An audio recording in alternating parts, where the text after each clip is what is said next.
तो hello students, आज का जो लेक्चर होने वाला है जो कि लेक्चर 4 है, जिसमें हमने यहाँ पे एक्सोथर्मिक रिएक्शन और साथ में डिकम्पोजिशन रिएक्शन के बारे में पढ़ा है। तो चलिए वीडियो को स्टार्ट कर लेते हैं। तो पिछले लेक्चर में हमने कॉम्बिनेशन रिएक्शन को पढ़ लिया है। यदि कॉम्बिनेशन रिएक्शन के बारे में आप नहीं जानते हैं तो पिछली वीडियो आप लोग चेकआउट कर लीजिए, चैनल पर मिल जाएगा। एक्सोथर्मिक रिएक्शन वो रिएक्शन होता है जिसमें क्या होता है, हीट एनर्जी होता है वो रिलीज होता है। एक होता है एंडोथर्मिक रिएक्शन, एक होता है एक्सोथर्मिक रिएक्शन। तो एक्सो का मतलब होता है हीट रिलीजिंग। थर्मिक, एक्सो मतलब रिलीज और थर्मिक मतलब क्या होता है, हीट, यानी हीट रिलीजिंग रिएक्शन। ऐसा रिएक्शन जिसमें हीट एनर्जी रिलीज हो उसको हम लोग बोलेंगे exothermic reaction.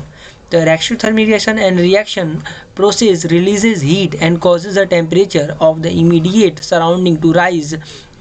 The rice, potato and breads we eat contain carbohydrates. These carbohydrates are also broken down into form glucose. This glucose combined with oxygen in the cell of our body and provides energy.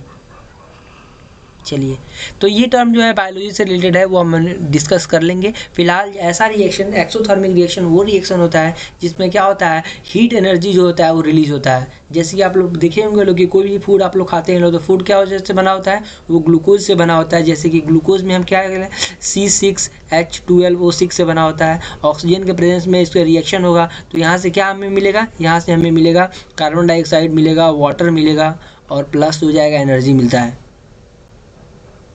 तो energy release हो रहा है ना इस reaction से, यानी glucose को oxygen के प्रेजेंस में बर्न हो रहा है, ऑक्सीडाइज हो रहा है फूड जो हो रहा है, तो यहाँ से एनर्जी रिलीज हो रहा है। इसका मतलब क्या है, ये भी एक जो है एक्सोथर्मिक रिएक्शन है। तो एक्सोथर्मिक रिएक्शन वो रिएक्शन होता है, those reaction in which heat energy is release is known as, that reaction is known as exothermic reaction. And the special name for this reaction is respiration is an exothermic reaction. यानी respiration जो हो जाएगा वो exothermic reaction होता है। Respiration क्या होता है, रेस्पिरेशन वो प्रोसेस होता है, the process by which food and by food is oxidized, by food is broken down into simpler parts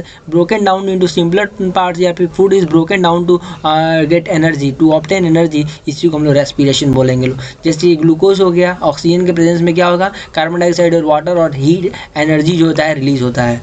endothermic reaction जो होगा सिंपल इसका अपोजिट रिएक्शन हो गया endothermic reaction. And endothermic reaction observe heat and cools the surrounding को क्या करता है, cools कर देता है। इसको एंडो मतलब होता है heat absorbing reaction.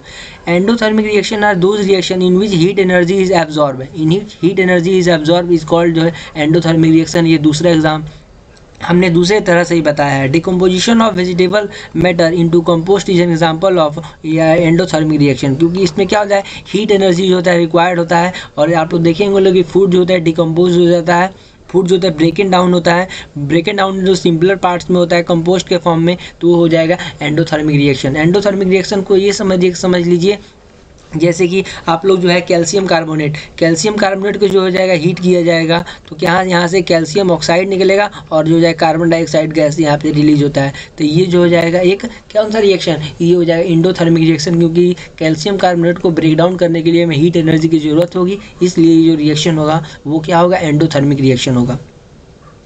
Decomposition reaction के बारे में पढ़ते हैं। डिकम्पोजिशन रिएक्शन अगला टॉपिक होने वाला है। ओके तो डिकम्पोजिशन रिएक्शन मतलब डिकम्पोज मतलब ये ब्रेक डाउन, डिकम्पोज मतलब होता है आप समझिए ब्रेक डाउन, यानी when single reactant break down into simpler products is this reaction is called decomposition reaction. तो डिकम्पोजिशन रिएक्शन वो रिएक्शन होता है जिसमें क्या होगा, एक सिंगल प्रोडक्ट हो जाएगा, जैसे कैल्शियम कार्बोनेट सिंगल प्रोडक्ट जो हो जाएगा वो क्या हो जाएगा, वो जो है सिंपलर प्रोडक्ट्स में जो हो जाएगा ब्रेक डाउन हो जाएगा, उसी को हम लोग डिकम्पोजिशन रिएक्शन बोलेंगे।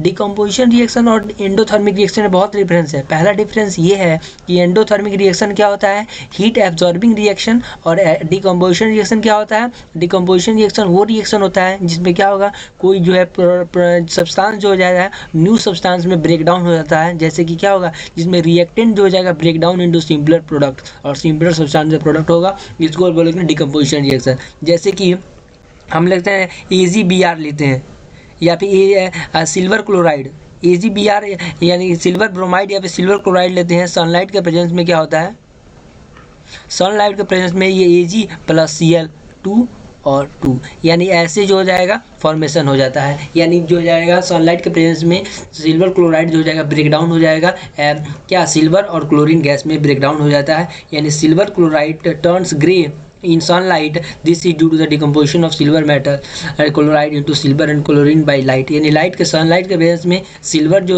क्लोराइड होगा वो क्या हो जाएगा, सिल्वर और क्लोराइन गैस में कन्वर्ट हो जाएगा और इसमें ग्रे कलर का जो है सिल्वर जो है हमें ऑब्टेन्ड होगा। तो ये था आज का ये वीडियो जिसमें हमने पढ़ा है exothermic reaction, endothermic reaction and decomposition reaction. अगले टॉपिक में हम लोग पढ़ेंगे displacement reaction and double displacement reaction.